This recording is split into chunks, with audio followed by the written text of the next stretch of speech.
What's going on, wrestling world, wrestling fans, and fans of the We Book It podcast? The WBP is back again for our Sunday night show. I am your host, Virgil, here with my main man, my poop buddy, my guy, even though he's a Packers fan, Free Toes. What's going on, Free Toes? How are you, man? What can I say? I'm having a terrific Sunday, ladies and gentlemen. And Oh, gosh.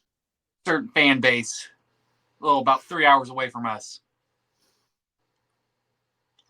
So did you have to do the cup and the jersey? Yeah.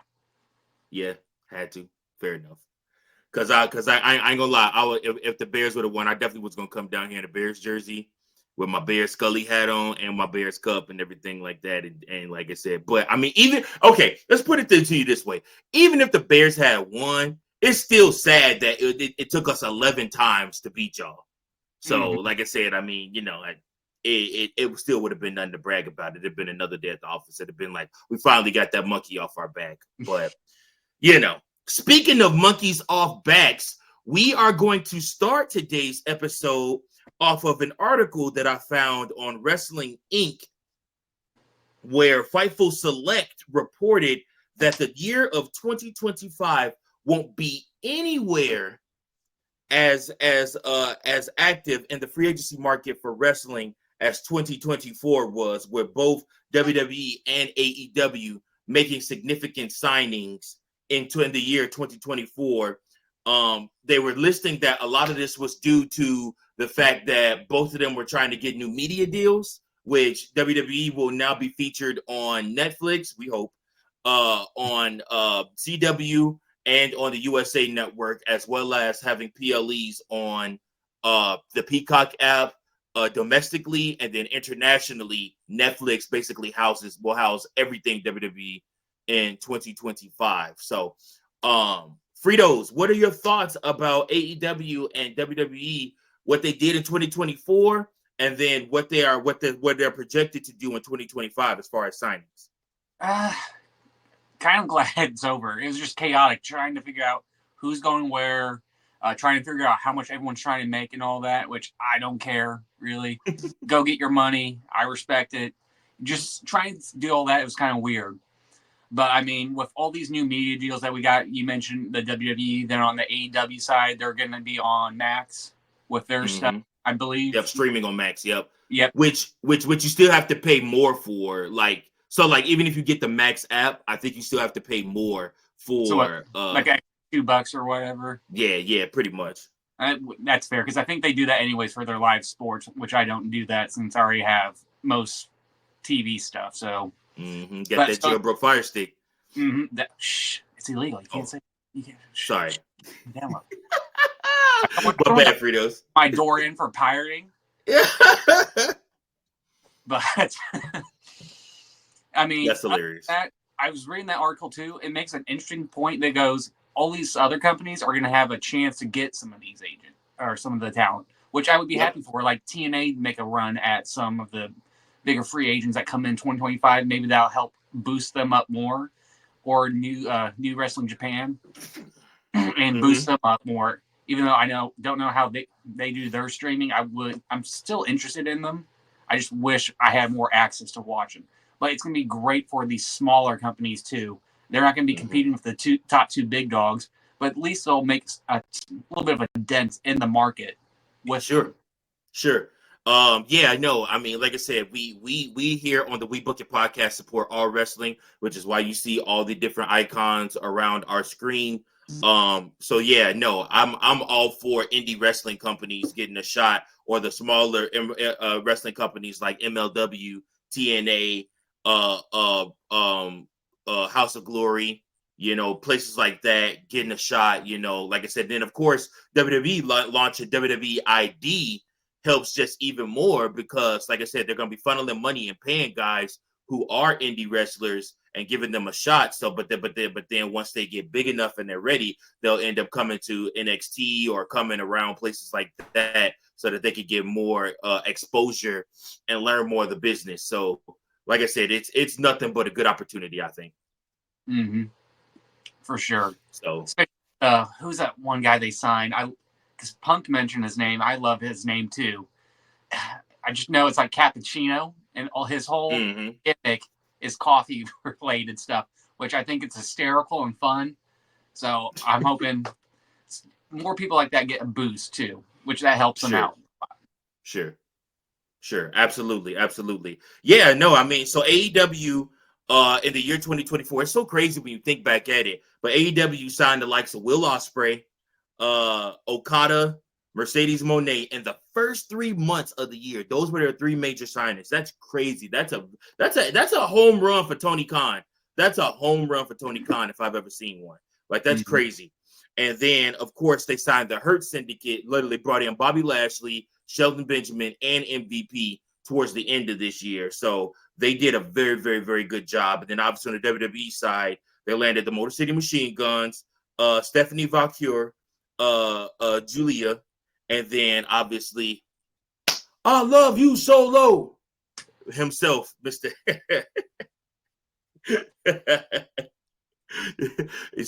Coach, ladies and gentlemen, he's going to show up a little later, so it doesn't feel right without him here. Right. You can't do it. You got to be here with it. I love you Solo.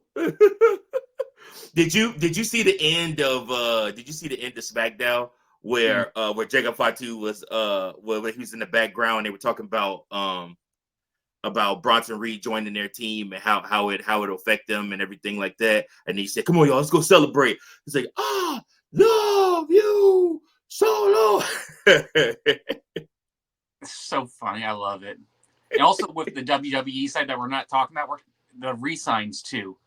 Even though their contracts weren't up, those are still big. Like Drew, potentially Kevin. We still don't know about his deal with his contract, which everyone's assuming he re-signed. Right. I can't think who else re-signed too, but even then, that's Rhea Ripley, Liv Morgan, they all re-signed. Yeah. So I mean, no, man. Like it's been a great year for the talent and for the fan base and for the companies. Like I said, both companies made money. So I mean, when money's up, I mean, like I said, talent's getting paid, everybody's getting dished out. You can't be mad. What did you feel? I saw on X Ryback with a rare W. Usually on X, he's a common L. But this time he actually got it right. A fan was complaining because WWE is taping SmackDown. They take both episodes of SmackDown this past Friday, and they're going to take both episodes of Raw for this coming Monday.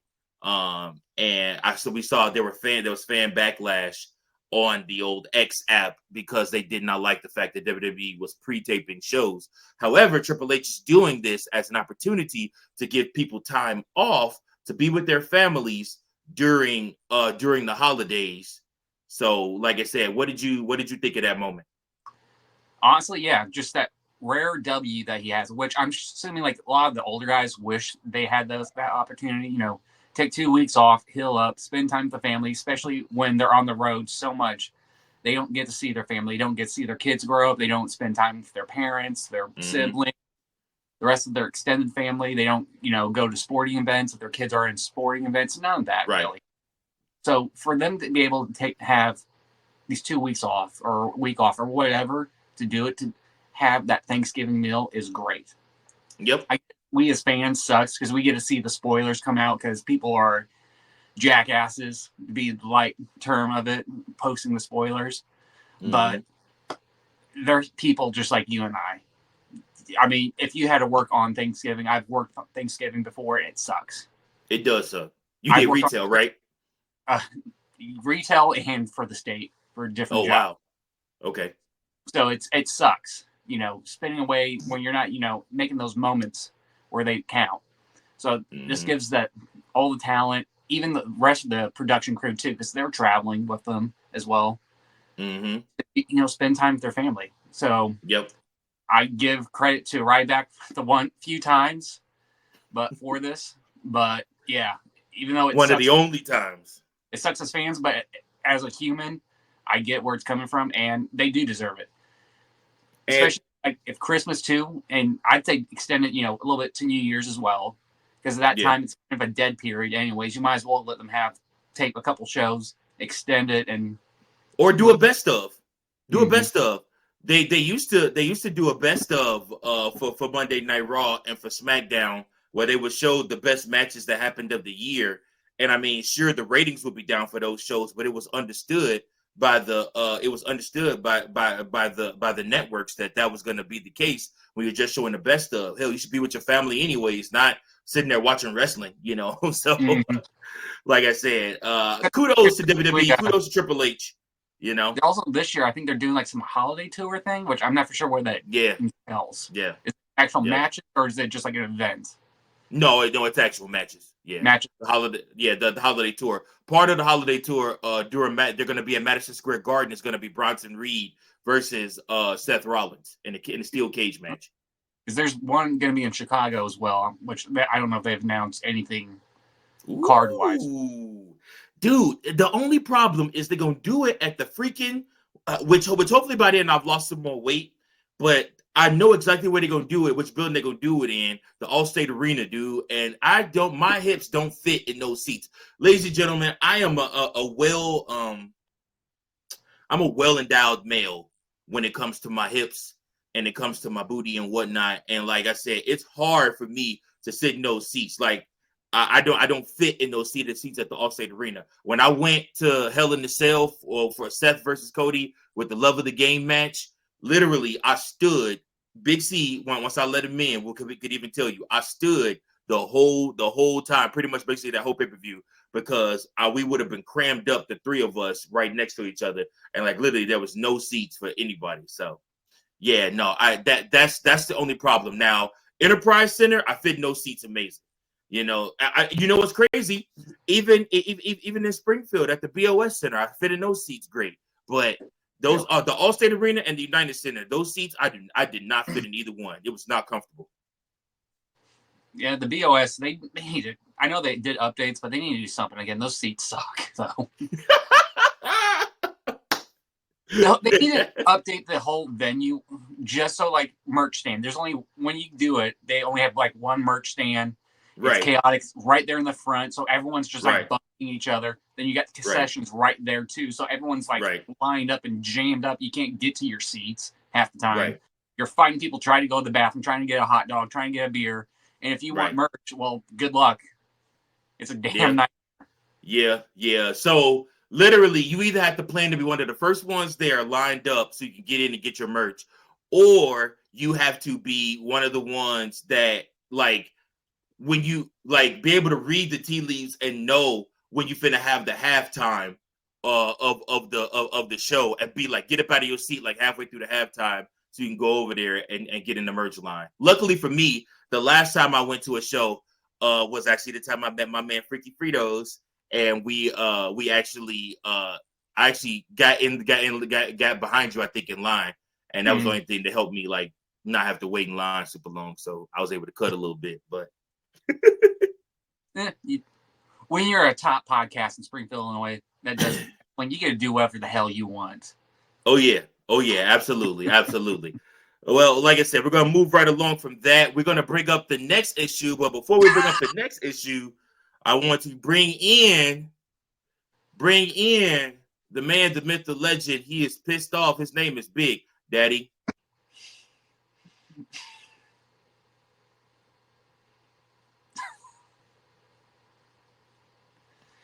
You're muted. Big Daddy C. Sorry, y'all. I was just called some good offensive plays for my team on college football. Unlike some professional team called the Bears. Hello, fellas. Hello. You mean the Bears that are not professional? Yeah, not professional by any means. Yep. So they need to go ahead and hire your boy as the new offensive coordinator. No, don't get me wrong. They got a brother up in there already. He did a decent job today. But in the fourth quarter and late fourth quarter, not so much. But I digress. How are you fellas doing today? What's up? See, you sound really good with the headset. Your audio sounds really good. Yeah, I just decided last moment to try it out and see how it is. 'Cause I use it for gaming and stuff. So figured I was like, let me You see how it works on the kind of making computer. me want to try to get my headset real quick. Hold on, y'all chit chat about the Bears and Packers real quick, and let me try something. All right, you do your thing. Yeah.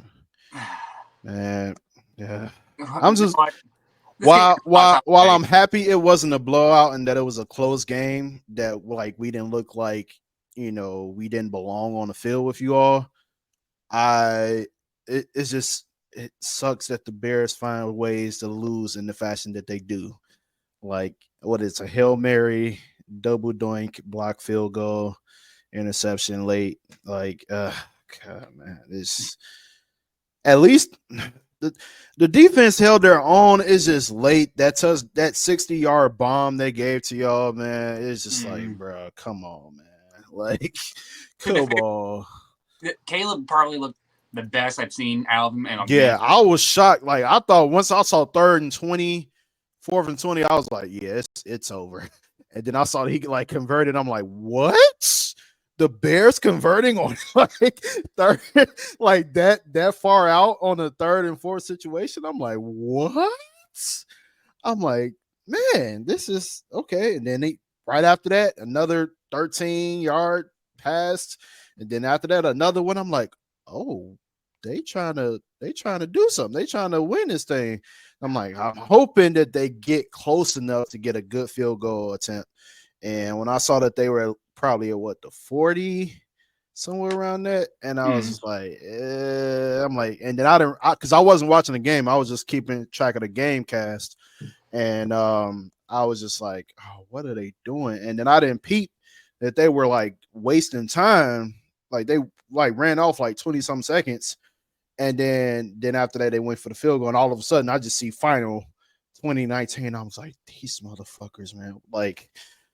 I'm like, did he either he missed or it got blocked? So I had to refresh the screen to see what happened. And so basically y'all blocked it. I was like, okay, I'll take a block over just a complete fucking shank. Like, at least the block you gotta credit the defense on that. But like, man, I'm like, come on, man. Like these Bears, man, we just find crazy ways to lose every week. Mic And check 1 2 1 2 1 2. How it sound, fellas? How'd it sound? it sounds pretty good. Yeah, does it sound like USC? Yeah, a little bit. Yeah. Yep. All right, cool. Yeah, Yep. I think mine's a little bit cheaper than yours. And I don't know, you got the No, these only cost about a good. I don't even think these cost no more than 30. Honestly. yeah, these These is 25. These Turtle Beaches. A lot of people like them Turtle Beach headphones. Yeah. Yeah. All right, y'all. So back to wrestling. Speaking of sports, speaking of wrestling, speaking of what we've been talking about, guys, Netflix launched its first live stream event this past week. Man. And it was a disaster. It was the Mike Tyson versus Jake Paul fight. That was the main part of the card, like I said. But they had record viewership. Over 60 million homes streamed this event. So, like I said, I mean, it was a good record. However, once people started hopping on to try to see the fight, literally all you saw was a buffering sign. And I'm going to pass this one over immediately to the one man gang, Freaky Fritos. Go ahead, Fritos. Tell them how you feel about it. All right, Netflix. Let's have a little talk here. Give me a second. I'm on my cut, so I'm getting my delicious Coke Zero poured in my cool Green Bay Packer. Love how he's talking about Coke Zero as I'm pouring regular Coke right now. Some of us are just drinking water, you know. I got my gallon with me too. Oh, good job. Yeah, I got drank enough of that today. I drank enough of water. All right, today. Netflix. What the fuck? You guys had this whole card set up in summer, I believe. Then Tyson had the whole medical issue, so you pushed it back. Yep. You guys are a $1 billion company. You guys have people that do research. You should have known how many people were going to subscribe and look.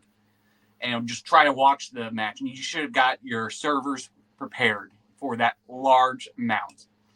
Now, is WWE going to bring that many viewers? I doubt they're going to get 60 mil, but it's a worldwide thing. Everyone around the world who was not able to watch it is now able to watch it. So you're going to get a huge amount of viewership. So you guys got to get this shit figured out before we go on there. And if I keep seeing buffering. Now, if it buffers on some cakes like from Rhea Ripley or something, I'm not going to be too mad. That'd be a good view. Just like how Tyson's cakes were loaded up on the screen with that buffering sign. I saw Tyson's cheats. So just get your shit together. It's 2024 going to 2025. We have the technology. We have aliens. They gave us some of their technology according to the U.S. government. So figure it out. Make sure you get your shit together so I can watch Monday Night Raw, or I'm going to be so pissed. And that was a rant from Freaky Fritos. Okay.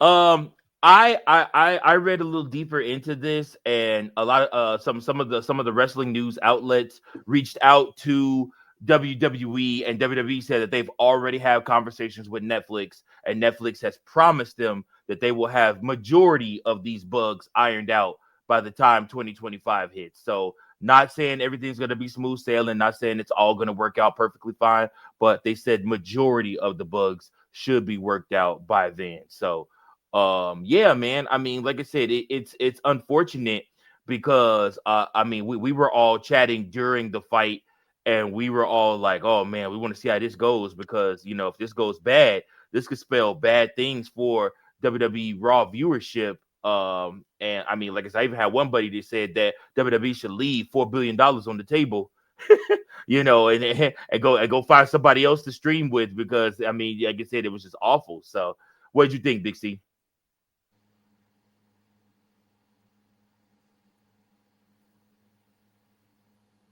You muted, Big C.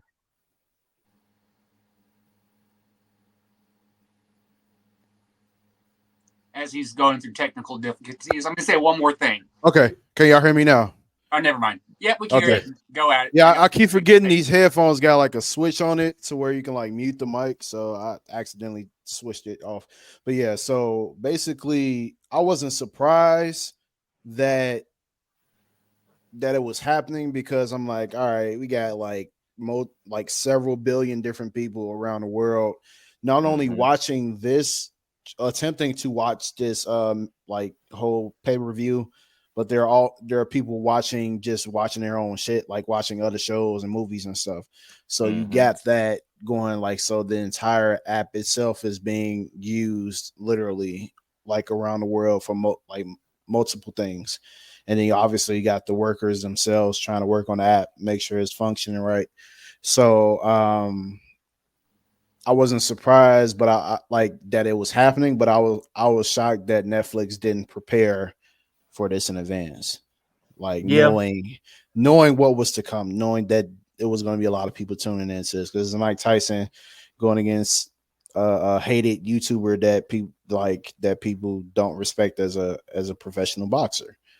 And so I'm just sitting there, I'm like, man, I'm like at my friends, I was just drinking, I was at Tanks and like just drinking, and I'm like, man, this shit is dumb. And so we were pretty much stuck on the Serrano's Taylor fight the entire time, just refreshing and rewinding and all that. And that was the best fight of the night. That should have been the main event, honestly. They was going back and forth, and Serrano's got screwed. And so and then by the time we got to the fight, to the Tyson oh my god, Tyson goddamn Paul fight, like everybody was already talking about shit, and I was like, I need to stay off social media. And so I was like, I don't want no spoilers, even though deep down I knew, I was like, I want Tyson to kick his ass, but I know for the most part he's still 58 years old. Yeah. It showed. It showed, and I can't expect him. I can't expect him to like be the baddest man on the planet, Mike Tyson.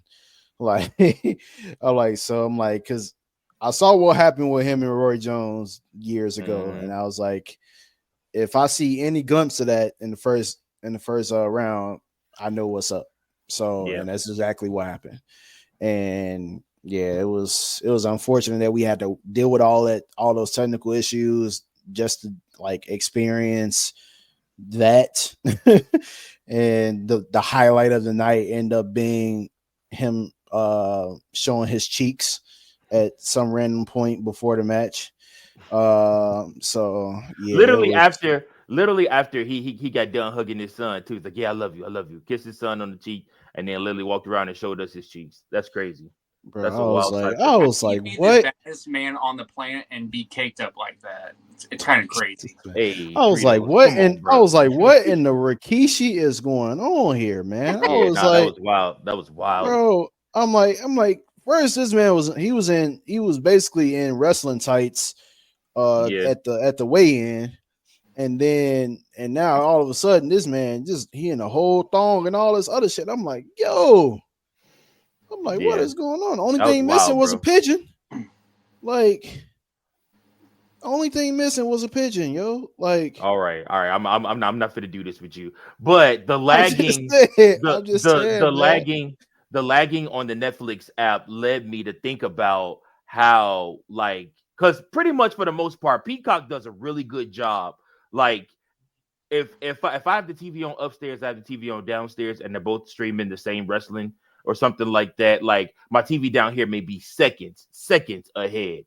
But like people were already posting about the fight being done and who won while I was 2 rounds behind.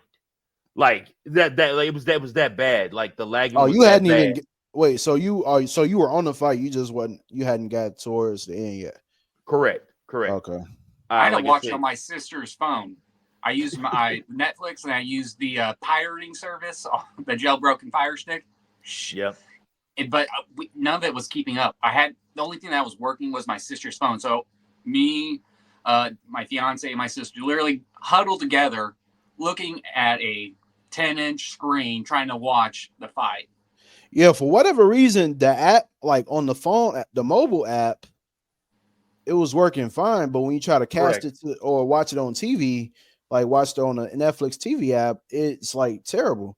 So it's just like the phone apps, they're good because they don't have to use as much like electricity and stuff like that. But it was crazy, man. It's the fact that literally that's all people were talking about is just how bad it was. People that I know don't even watch boxing like that. I don't watch boxing like that, but I know there are people that don't watch boxing like that just as much as me. And they were talking about how terrible it was. I'm like, this is crazy. Like, you got people that don't watch boxing like that was tuning into this primarily because they ain't really got to pay much of anything outside of what they're paying for Netflix. Right. So they pretty much get if it's considered free like that, you get a lot more people to view. Yeah. So the fact that it was this many people tuning in because it's just Mike Tyson, I don't think if it was anybody else, they probably wouldn't give a fuck, even if it was Floyd Mayweather. So like, but yeah, it was, man, and then Tyson had the nerve to talk about, I got another one in me. No, you don't, man. No, you don't. Take your 20 million, get on back. Like we good, man. We good. You ain't got nothing to prove. You're a Hall of Famer. At least I'm sure at this point he's a boxing Hall of Famer right now. I'm not sure what year he got inducted, but yeah, he ain't got nothing to prove, man. Like, just come on, man. Don't tarnish your legacy. Like, I knew from the get-go what type of time this was about to be. This was not about to be a real legitimate fight, like where Tyson take this as serious as he did against any other boxer during his heyday. Like, I knew he was not going to take it this serious. And then coming off his health issues, I was like, yeah, I want to see Jake Paul get knocked out. But I know for a fact it's not going to happen like that, because if he did get punched, if he somehow really got all of Mike Tyson's power in several punches, he'd be in the hospital right now. So even a 58-year-old Mike Tyson, but I believe it. I believe it. And I was like, I know, like they knew it was, and they had the little signals and stuff. I saw they was showing replays of the signals and stuff. I was like, yeah, this is the fix was in, bro. Like Oh yeah, they from were. jump. Oh my However, god. the fix won't be in on our next segment. We're going to talk about what match we're excited for Full Gear. But before that, we got Big Daddy C's throwback moment.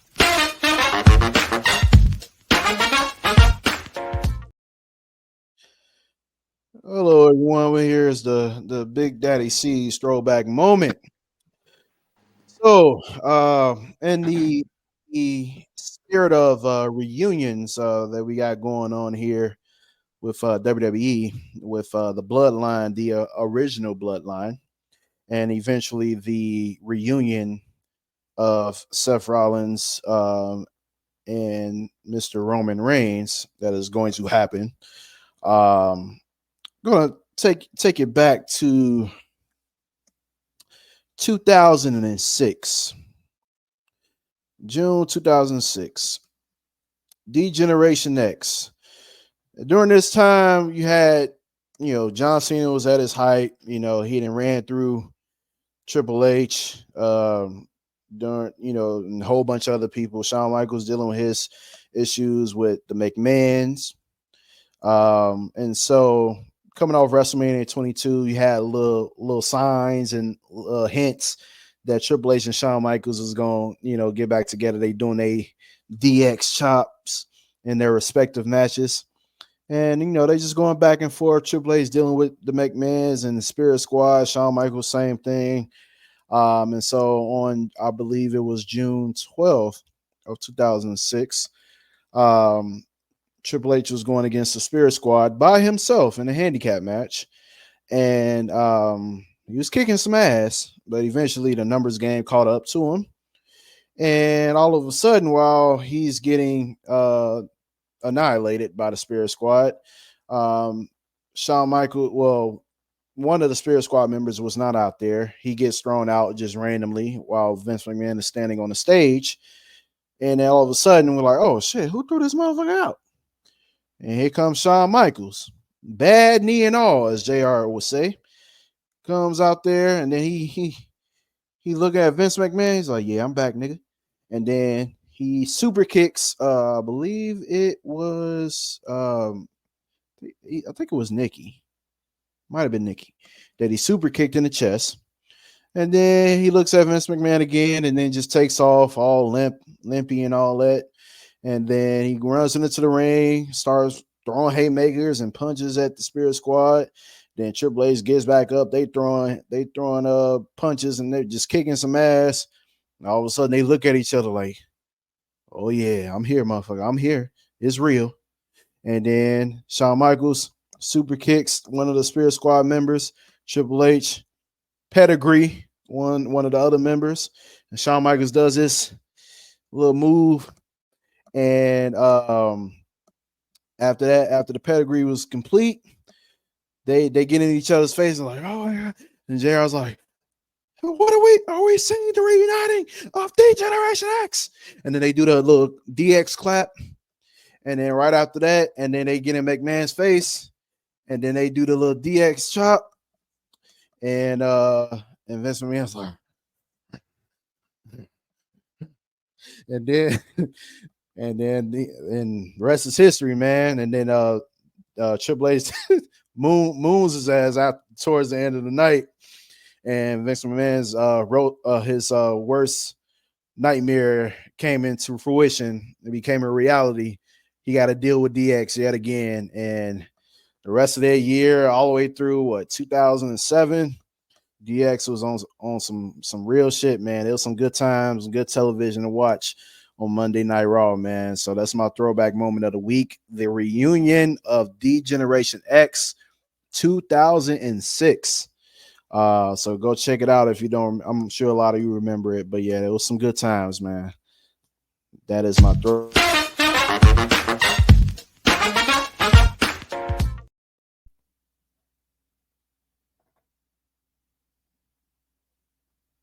Hey, oh, that trash ass blue sweater. I and love you, Coach. Whew, what I missed, boys? a lot. You missed a lot. Well, But we're gonna be moving right along fuck to me. yeah. Nah. Fuck that blue sweater you got on. That's what. Hey, don't worry. It's just the tip. Don't worry. I love you even more, Coach. Gotta throw out a little Well, pause there, you know. Well, guys, it's time for my weekly reminder that we will never be able to get this show sponsored. It just happened. All right, Sure we will. We just gotta get the viewership up and get the followers up, and then YouTube will let us say anything, as they let most podcasters do. You just gotta earn our keep. Well, that is what we're working on, giving you quality content.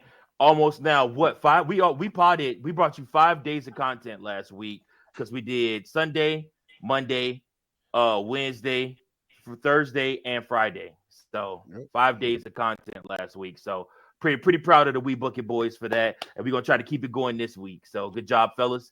Moving right along, we're gonna move into Big Daddy C's territory, talking about Full Gear. So we're trying to get geared up for AEW's Full Gear pay-per-view. It is coming up here soon. And I want to know from you guys, what match are you looking forward to the most? I'm going to go down the list of what we have. So for 0 hour pre-show, we got QT Marshall versus Big Boom AJ with Big Justice. Then the main card, we got MJF versus Roderick Strong. We got Will Ospreay versus Kyle Fletcher. We got Hangman Adam Page versus Jay White. We got Swerve Strickland versus Bobby Lashley. And then we have for the AEW World Tag Team Championship, a 4-way match. We got Private Party versus Kings of the Black Throne versus the Acclaimed or La Faccion. Okay, I can never say that right. Anyways, it's the Acclaimed of the other Mexican tag team. And then Facion, something like that. Yeah, La Faccion. Yeah. Tentacion. Okay. And then of course the Outrunners.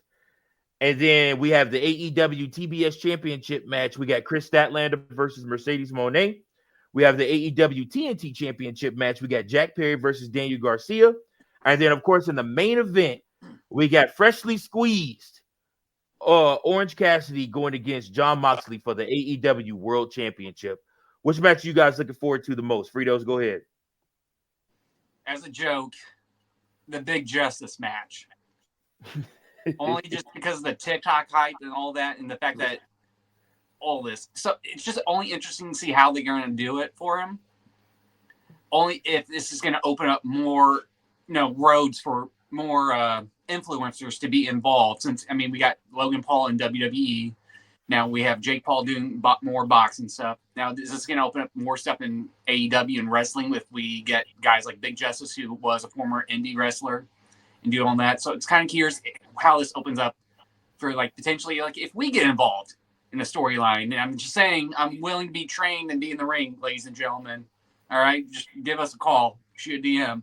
I'm ready for my time. But on the serious note, the match I'm looking forward to is the Bobby Lashley and Swerve Strickland, to see how they do it. Because I think Hurt Syndicate is going to be one of their cornerstones for the company.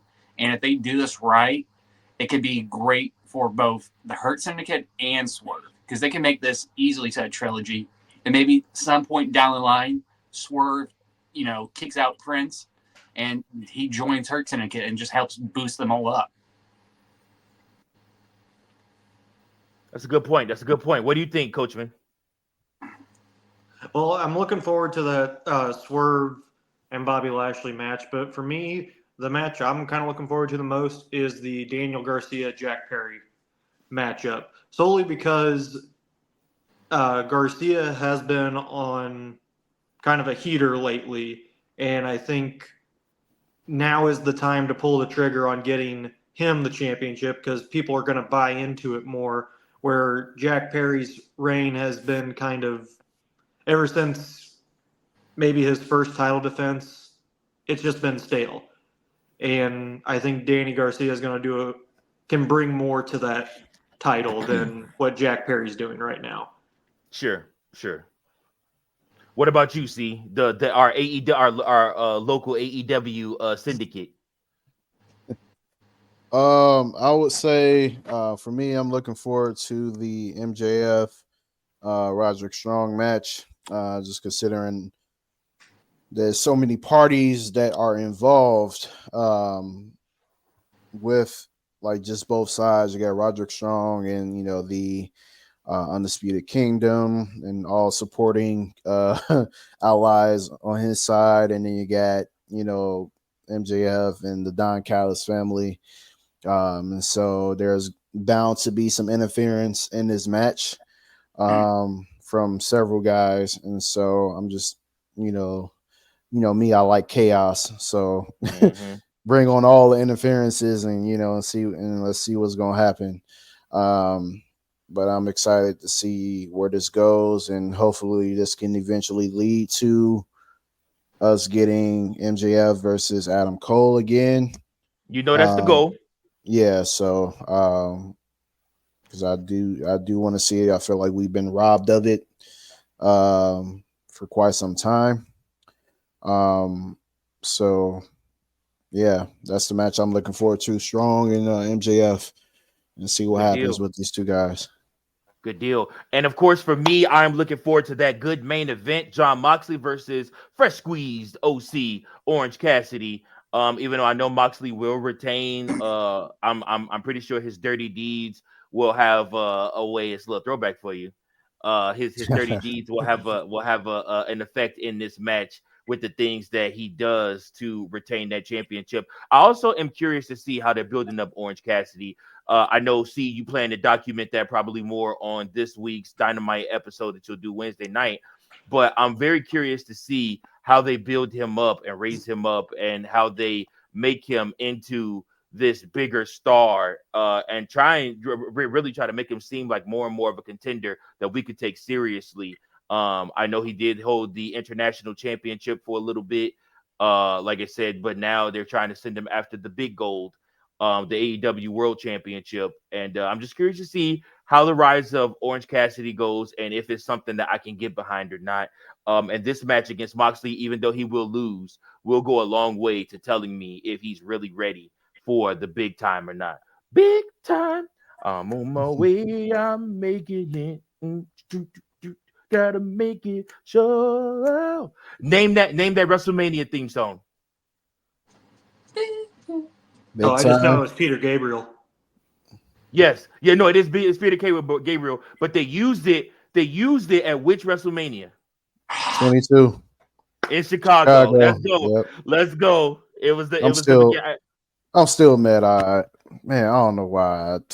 Part of me, that one too. Part of me feel like I could have spent the money to go to it. Like I could have had a GoFundMe or a Poor Child's Fund to be able to go to this event. And you still wouldn't invite us. I'm just saying. Right? Yeah. Well, yeah. That's factual. That's very factual. Claude was in elementary school, fellas. So we were all you guys didn't exist in my life. So gotta make it sure. Yeah. All right. And speaking of big time, since our main man, the workhorse, just showed up, I think it's time to go for a who to watch for.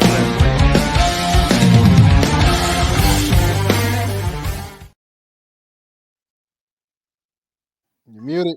Thank you, gentlemen. There we go.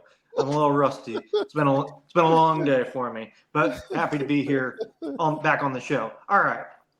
So here's what we're doing. We have Full Gear coming up in AEW. So I'm going to tell you 2 wrestlers to watch for in AEW. Number 1, you know her very well, but she is still something to prove in this title match, and that is Kris Statlander. They have built her up very strong, and maybe they pull the trigger on taking the belt, at least one belt off of Mercedes. I doubt it, but she is going to put on a hell of a match. She's going to carry that match, Kris Statlander. So definitely watch out for that one.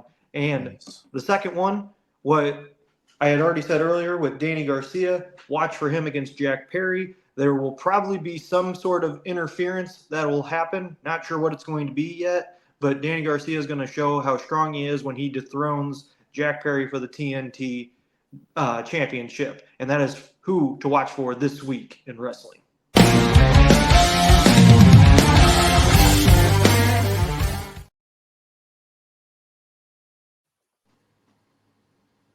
All right. Appreciate you. Thanks so much, Coachman, for that. So our last topic before we get to Frito's Fave 5 is how can WWE not fall into the same trap with the women's mid-card titles as the men mid-card titles? So one thing that I have noticed and I've seen is a lot of fans are not excited about another championship being in WWE.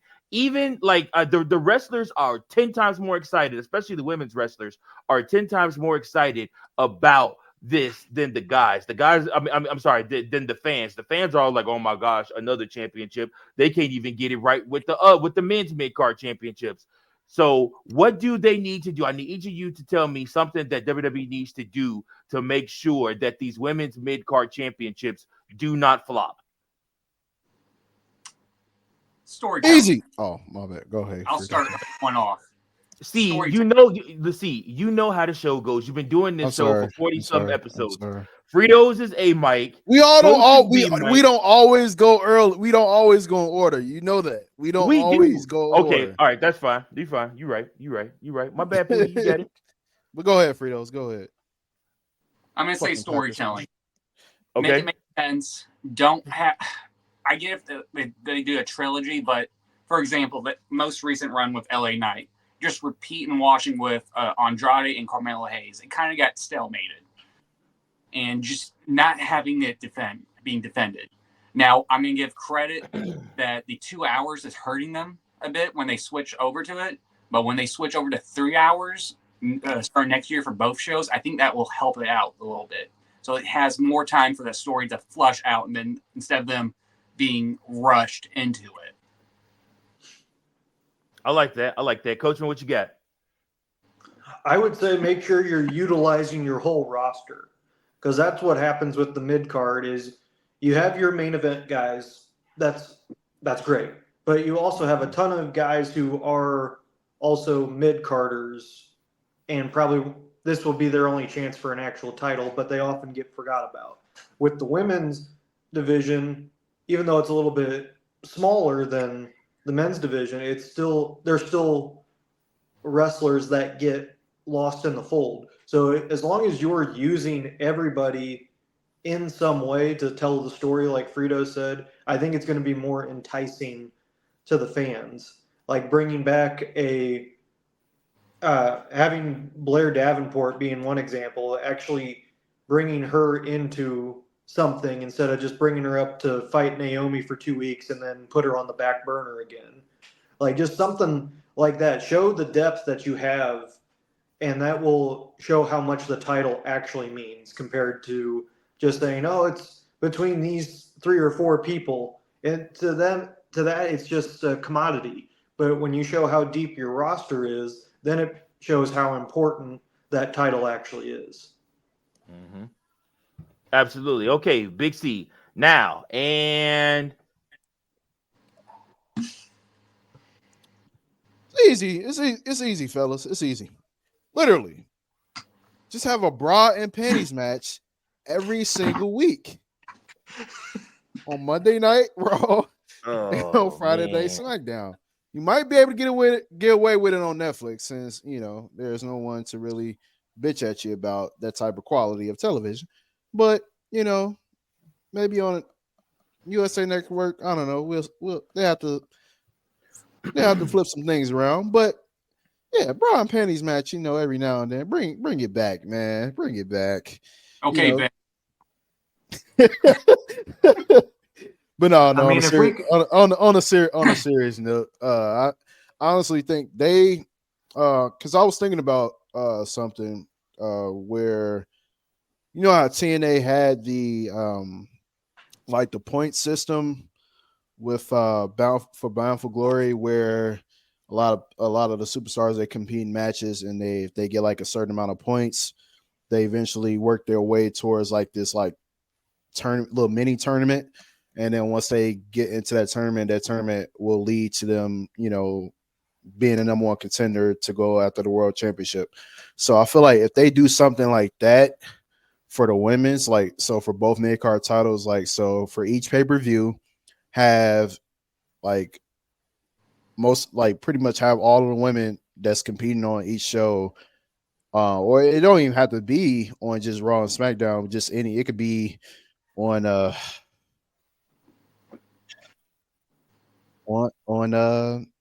Speed show. It could be on that show as well. Yes. There it is. You said it. Yeah, it could be on that where people just accumulate points. The female superstars can accumulate points, and then eventually whoever has the most points, probably maybe 2 or 3 weeks out from the pay-per-view, they compete in like like a little mini tournament, maybe like the top like maybe 6 or 8 female superstars, and then whoever wins, they get the number one contender spot at the championship at that pay-per-view. So it'd be something they can do to kind of keep all of the women involved and actually have their matches mean something. So that way they're not just like having matches just to have them. I feel like if they do like a little point system, that could be something that that will be beneficial in the long run. That way all women can like have some form of opportunity, and not feel left out. Absolutely. For me, I think that your first champion matters most. I'm gonna Right. say that again. Your first champion matters most. The World Heavyweight Championship being brought back mattered so much because of who held that championship. He was considered the workhorse of WWE at that time. He had wrestled the most matches that year, and he carried that championship with a lot of pride and the way he defended it in his matches. So the first champion has to be somebody that sets the tone for that title. That person needs to be a workhorse. It needs to be somebody that's respected. So your first champion doesn't need to be somebody like a Chelsea Green. Your first champion really should be somebody more like a Bianca Belair, if I'm being honest with you. You need somebody that's a recognizable face, somebody that can go in and put on 5-star quality matches, somebody that can make the opponents look good and give them a run for their money, and that's not afraid to put that title on the line every week. You can then go to fan favorites, but you need the first champion to set the tone for that title. And so I'm really hoping that WWE does the right thing by that. And please don't make it Bayley. Do not make it Bayley. I say if Bianca wins either of the titles, either of the two main mid card titles, I would prefer for it to be for her. Because all right, the tournament is going on now. Has she been involved in the tournament yet? No, she hasn't had a triple threat match. Is coming up? Yeah. Okay. All right. I will prefer for her to be. If she wins it, I will be cool. If she wins it as a face, I'll be cool. But at some point, she has to be heel because It's coming. I think a lot of us has outgrown the baby face Bianca. I want to see heel Bianca again. The heel Bianca that we saw in NXT. I want to see that again. You don't even go here. Right. Yeah. I definitely would like to see that again. I think that would be the best option once they do decide to pull the trigger on her and Jade feuding. I think the best bet will be for Bianca to be heel instead of Jade, because having Jade be the heel will be too easy of a decision to make. So I would prefer for them to do it that way. But I think if she does win a mid card title, she has to turn heel at some point, so that way people will be more invested. So yeah, definitely a workhorse. If there is ever a workhorse to have any of the titles, either the two titles, Bianca is the choice. If there was a second person that you can choose, not named Bayley, I would probably say, I don't know if it's too early because she just came back, but maybe Naomi. Like, Nope. probably not Naomi. Nope. She's a fan favorite, and like I said, and you need somebody You need that the is true that workhorse. you need somebody that's Okay. gonna put on good matches with everybody. Naomi Okay. has her stuff, and it works with certain people, but it So don't work with everybody. outside of Bianca, who would you say is the second best workhorse in On the SmackDown roster? like, well, just on between both rosters? Because I would imagine, like, because I would imagine the way you feel about the United States title, you want it to be the same for the Women's Intercontinental Championship or whatever they decide to make it name it. Not necessarily. If you do it for if you make one the Workers Championship, you don't have to necessarily do that for the second. But Okay. I also like how they're staggering them and they aren't just bringing them both out at the same time. I like Okay. that. I like that. I think that's a good idea. Okay. But yeah, we'll just have to see what they say. But now, Yeah. guys, it's time for the final moments, our last moments, but our favorite moments of the show. It's time for Fritos Fave 5.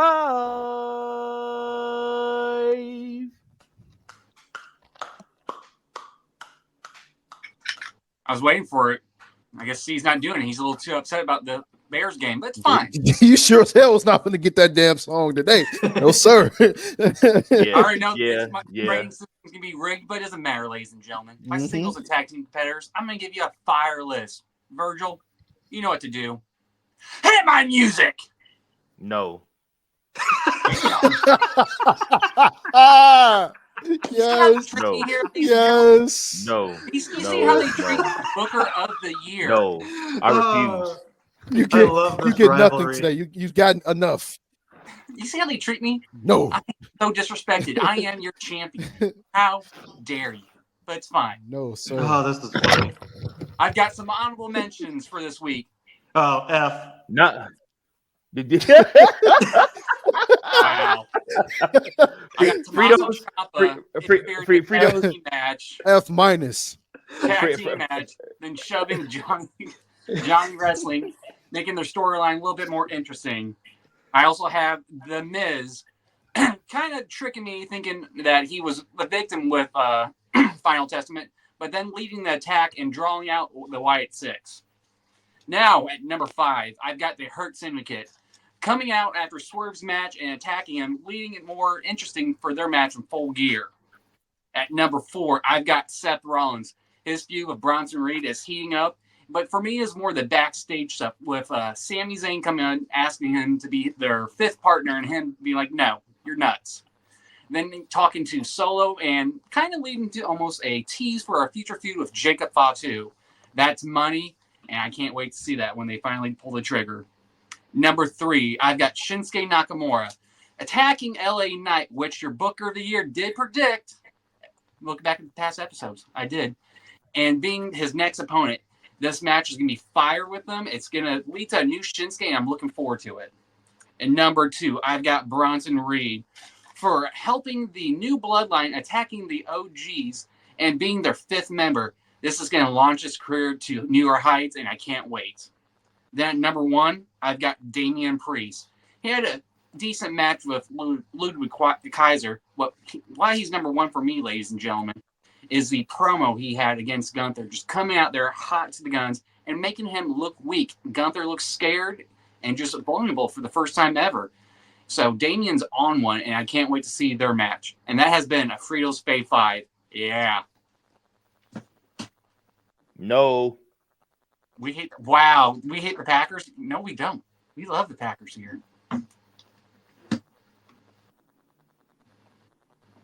Well, way to go, Fritos. You killed C. It was bound to happen anyways. All right, Frito. So you're gonna go ahead and mute up. All right. What would you give his what grade would you grade this Frito's Fave 5, Coachman? You know, honestly, it wasn't too bad. I would put Bronson Reed at number 1. I thought his week was a little bit better, but I mean, overall, I'd give it a B plus. Okay. F for the honorable mention, but B plus in total. Okay. Big Daddy C, you want to wake up from the dead real quick and grade Frito's Fave 5? F. Okay. And Frito's already told you what I was going to give you if the Packers beat the Bears. I already told you I was going to give you, flunk you. So F. F, F, F, F, F, F, F, F, F, F, F, F, F. See, can you rise up like the Undertaker real quick? Can you get your hat? Can you get your cowboy hat and get up like the Undertaker? Rest in peace. He really going to do it? No, don't leave. We're getting ready to end the show. No. All right, everybody. We need you to like, share, subscribe to the pod. See y'all later. Next time. Peace.